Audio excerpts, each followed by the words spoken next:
Hi students, இப்போ நம்ம பார்க்க போகிறது என்ன அப்படின்னா செல்ஃப் இன்டெக்ஷன்.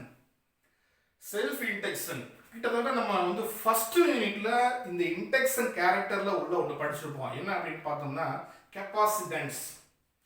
இதே மாதிரி செகண்ட் யூனிட்ல இந்த இன்டக்டன்ஸ் கேரக்டர்ல உள்ள ஒருத்தவங்களை ஸ்டடி பண்ணியிருப்போம். ஃபர்ஸ்ட் யூனிட்ல நம்ம படிச்சது யாரு அப்படின்னு பார்த்தோம்னா ஃபர்ஸ்ட் யூனிட்ல கெப்பாசிட்டன்ஸ் படிச்சிருப்போம். செகண்ட் யூனிட்ல ரெசிஸ்டன்ஸ் ஒன்று படிச்சிருப்போம்.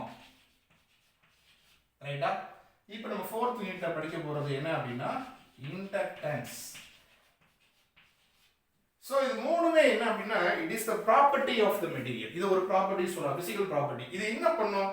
ஸோ ரெசிஸ்டன்ஸ் என்ன பண்ணும்? நமக்கு ஒரு சர்க்யூட்ல கரண்ட் ஃப்ளோ பண்றத கொஞ்சம் அது ரெசிஸ்ட் பண்ணும், அவ்வளவுதான், மெயின்டைன் பண்ணும். எக்ஸ்ட்ரா எதுவுமே வராம அது கரண்ட் ஆப்போஸ் பண்ணும்.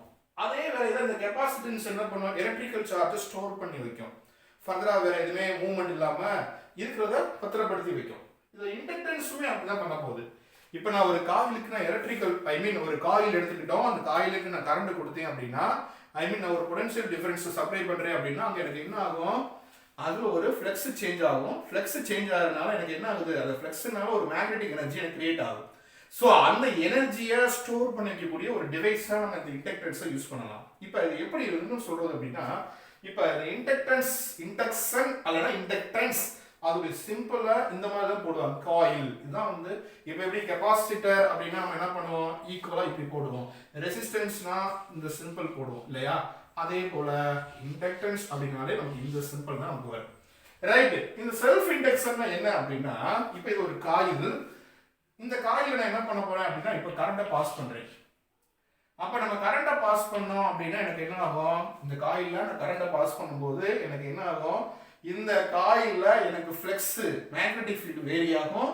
அதனால ஃப்ளக்ஸ் எனக்கு சேஞ்ச் ஆகும். ஏன்னா அந்த ஃப்ளக்ஸ் யாரோட லிங்க் பண்ணி வச்சிருக்கேன்? சோ இந்த ஃப்ளக்ஸ் காயிலுக்குள்ள தான் நமக்கு கிரியேட் ஆகுது. அப்ப காயில் ஃப்ளக்ஸ், இந்த flux linked with coil change, அதனால எனக்கு ஒரு இஎம்எஃப் வந்து ஜெனரேட் ஆகும். அதைத்தான் நான் என்ன சொல்றேன்? இந்த பினோமினல் தான் என்ன சொல்றேன் அப்படின்னா செல்ஃப் இண்டக்டன்ஸ் அப்படின்னு நம்ம சொல்றோம். அப்ப செல்ஃப் இண்டக்டன்ஸ் ஆஃப் தி காயில்னா வேற ஒண்ணும் கிடையாது. ஒரு காயிலுக்கு நம்ம எலக்ட்ரிக்கல் ஃபீல்டு ஒரு பவர் சப்ளை வோல்டேஜ் நம்ம சப்ளை பண்ணோம்னா அந்த ஃப்ளக்ஸ் லிங்க்டு வித் காயில் வந்து சேஞ்ச் ஆகுது. அதனால எனக்கு என்ன ஆகுது அப்படின்னா அந்த காயில ஒரு இஎம்எஃப் ஜெனரேட் ஆகுது. இந்த ப்ராப்பர்ட்டி எதை நம்ம என்ன சொல்றோம் அப்படின்னா செல்ஃப் இண்டக்டன்ஸ். அந்த ஒரே காயிலே செல்ஃபாவே இது நடக்குது. ரைட்டா? நம்ம போய் எக்ஸ்ட்ரா எதுவுமே பண்ணல.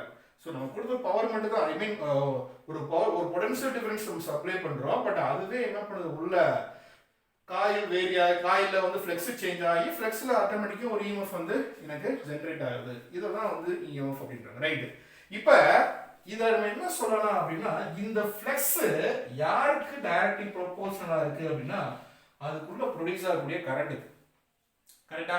இப்போ நான் வந்து இந்த உள்ள ப்ரொடியூஸ் ஆகக்கூடிய கரண்ட்டை நான் வேரி பண்ணேன்னா ஃப்ளக்ஸ் வேரி ஆகும். கரண்ட்டை குறைச்சா ஃப்ளக்ஸும் குறையும். இப்போ இதுக்குள்ள இருக்கக்கூடிய நம்பர் ஆஃப் டர்ன்ஸ், இதுல n நம்பர் ஆஃப் டர்ன்ஸ் இருக்கு அப்படின்னா இது நான் என்ன சொல்லிக்கலாம்? n by is directly proportional to I. இந்த டைரக்ட்லி ப்ரொபோர்ஷனல் எடுக்கிறதுக்கு நான் ஒரு கான்ஸ்டன்ட் கொண்டு வர போறேன். தட் இஸ் அந்த கான்ஸ்டன்ட் தான் என்ன அப்படின்னா L. இந்த L தான் என்னது? இந்த செல்ஃப் இண்டக்டன்ஸ், அதாவது கோஎஃபிஷியன்ட் ஆஃப் இண்டக்டன்ஸ் அப்படின்னு சொல்லிக்கலாம். இப்போ எப்படி கெப்பாசிட்டன்ஸ்னா நம்ம C யூஸ் பண்றோம், ரெசிஸ்டன்ஸ்னா அதே போல இண்டக்டன்ஸ்னாலே நம்ம L என்ற லெட்டர் தான் இங்க யூஸ் பண்ணுவோம். அப்ப இந்த coefficient of induction, coefficient of inductance அதை நம்ம எப்படி சொல்றோம்? L equal to n into by divided by I சொல்லலாமா? அப்ப என்ன சொல்றாங்க? இந்த இண்டக்டன்ஸ் என்ன சொல்றோம்? எவ்வளவு கரண்ட் கொடுக்குறியோ நீ கொடுக்குற கரண்ட்டுக்கு எவ்வளவு ஃப்ளக்ஸ் சேஞ்ச் ஆகுது. ரைட்டா? Flux per current. அதுதான் என்ன சொல்றாங்க? இந்த கோஎஃபிஷியன்ட் ஆஃப் இண்டக்டன்ஸ், இந்த இண்டக்டன்ஸ் கான்ஸ்டன்ட் நம்ம சொல்றோம். அப்ப நமக்கு தெரிஞ்ச ஃபாரடே லாவை நம்ம இங்க அப்ளை பண்ண போறோம். ரைட்டா? ஃபாரடே லா வந்து நம்ம என்ன சொல்லுவோம்? E is equal to dy by dt. இதான் நமக்கு தெரிஞ்ச ஃபாரடே லா. ரைட்டா? ரைட். இப்போ இந்த லாவை போய் நான் என்ன பண்ண போறேன்? சரியா? நம்ம இதை வச்சுருவோம் இந்த மாதிரி இஎம்எஃப்க்கு. ஸோ T by சப்போஸ் இதில் n நம்பர் ஆஃப் டர்ன்ஸ் இருக்கு இல்லையா? அதனால நான் பையை எழுதும்போது 5 is equal to n into by எழுதிக்கிறேன். அப்போ அந்த n into பை பதிலாக என்ன சப்ஸ்டிட் பண்ணிக்கலாம்? n into பை பதிலாக n like. So T by dt of L into I. So இது வந்து மைனஸ் தானே வரும். ஏன் மைனஸ் வருது? ஆப்போஸ் பண்ணோம்ல, அதை ப்ரொடியூஸ் ஆகக்கூடிய என்ன பண்ணோம்? ஸோ யாருனால ஆக்சுவலாக இந்த இஎம்எஃப் வந்து இது ஜென்ரேட் ஆனது காரணமே இந்த ஃப்ளக்ஸ் தான். லாஸ்ட்ல அந்த இஎம்எஃப் எதை ஆப்போஸ் பண்ணோம்? அந்த ஃப்ளக்ஸ் சேஞ்ச் ஆகிறத ஆப்போஸ் பண்ணோம் இல்லையா? நமக்கு லென்ஸ்ல படிச்சிருக்கோம், அதனால நம்ம என்ன பண்ணோம்? ஸோ இங்கே இஎம்எஃப் போடும்போது இங்கே மைனஸ்ன்ற இதை போடணும். சரி, அப்போ EMF is equal to minus. இதில் எல் வந்து கான்ஸ்டன்ட் தான் இப்போ தான் படித்தோம். எல்லுன்றது என்னது? ஒரு கோஎஃபிஷியன்ட் ஆஃப் இண்டக்டர். அப்போ கான்ஸ்டன்ட் அதை வெளியில் எடுத்துரு. எல்லாம் வெளியில் எடுத்துட்டா மிச்சம் என்ன இருக்கும்? D into I, DI by DT. இதுதான் வந்து டிஃபரன்ஸ். அப்போ இந்த எல்லாம் இன்னும் எப்படி எழுதலாம்? எல்லாம் இந்த டிஐ பை டிடி அந்த பக்கம் கொண்டு வா. So EMF divided by DI by DT. அப்போ இந்த கோஎஃபிஷியன்ட் ஆஃப் இண்டக்டன்ஸ் இது எப்படி டிஃபைன் பண்றாங்க பாருங்களேன். இப்போ ஒரு சர்க்யூட் வழியா ஒரு செகண்டுக்கு எனக்கு 1 ஆம்பியர். இப்போ இந்த சர்க்யூட் வழியா ஒரு செகண்ட்ல எனக்கு 1 ஆம்பியர் கரண்ட் ஃப்ளோ ஆகுது. ரைட்டா? 1 ampere current, 1 ampere current per செகண்டுக்கு, இல்லைன்னா 1 coulomb of charge per second அப்படி ஃப்ளோ ஆகும்போது எனக்கு இங்கே டெவலப் ஆகக்கூடிய அந்த potential difference, I mean induced EMF 1 வோல்ட்டா இருந்துச்சுன்னா, புரியுதா? நம்ம ஒரு செகண்டுக்கு 1 ஆம்பியர் கரண்டை உள்ள பாஸ் பண்ணும்போது எனக்கு கிடைக்கக்கூடியது 1 வோல்ட்டா இருந்துச்சுன்னா, அதைத்தான் அவங்க என்ன சொல்லுவாங்க அப்படின்னா, இதை சொல்லும் போது இதோட யூனிட் வந்து என்ன சொல்லுவாங்கன்னா ஹென்றி. இண்டக்டன்ஸ் உடைய யூனிட் வந்து ஹென்றி. இப்போ கெபாசிட்டன்ஸ் உடைய யூனிட் வந்து ஃபாரட்.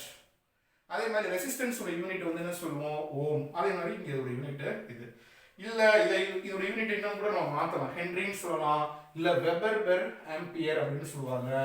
இல்லைன்னா இங்க பாரு, நம்மளே கண்டுபிடிக்கலாம். நம்ம என்ன கண்டுபிடிக்கலாம்? இதோட யூனிட் என்னது? வோல்ட் தானே. EMF unit volt.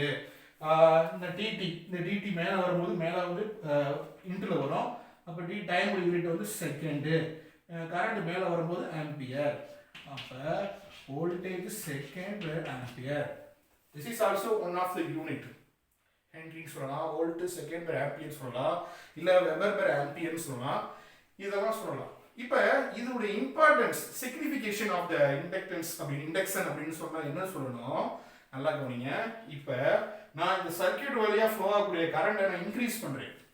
சப்போஸ் கரண்ட்டை நான் வந்து 1 ஆம்பியர் கொடுத்துருக்கு, அதுக்கேற்ற மாதிரி எனக்கு ஒரு இஎம்எஃப் கிரெடிட் ஆச்சு. இப்போ நான் 2 ஆம்பியர் கொடுக்குறேன் அப்படின்னா எனக்கு என்ன ஆகும்? கரண்ட்டை இன்க்ரீஸ் பண்ணால் எனக்கு என்ன ஆகும்? ஃப்ளக்ஸு இன்க்ரீஸ் ஆகும். அப்போ இந்த ஃப்ளக்ஸை இன்க்ரீஸ் ஆகுறத, I mean the growth of the growth, flux growth ஆகுது, டெவலப் ஆகுறத எனக்கு என்ன பண்ணும்? இஎம்எஃப் வந்து ஆப்போஸ் பண்ணும். ரைட்டா? ஒருவேளை நான் இங்க கொடுக்கக்கூடிய கரண்ட் டிக்ரீஸ் பண்றேன், அப்ப நான் டிக்ரீஸ் பண்ணா ஃப்ளக்ஸ் வந்து எனக்கு டிகே ஆகும். டிகேனா என்ன ஆகும்? குறையும். அந்த குறையக்கூடியதை அது என்ன பண்ணும்? அது ஆப்போஸ் பண்ணும். நீ கூடுறதையே ஆப்போஸ் பண்ணி, அதாவது நம்ம கூடுச்சுன்னா அது என்ன பண்ணும்? குறைய சொல்லும். நம்ம குறைச்சோம்னா அது கூட சொல்லும். இதை தான் நம்ம வந்து லென்ஸ்ல நம்ம படித்தோம், எக்ஸ்பெரிமெண்டலாக வெரிஃபிகேஷன் பண்ணி படித்தோம். ரைட்டா? இல்லையா? ஸோ அதுதான் இங்கே சொல்ல வரேன். திஸ் இஸ் இதான் வந்து ஃபிசிக்கல் சிக்னிஃபிகேஷன்ஸ் சொல்லலாம். ரைட்டா?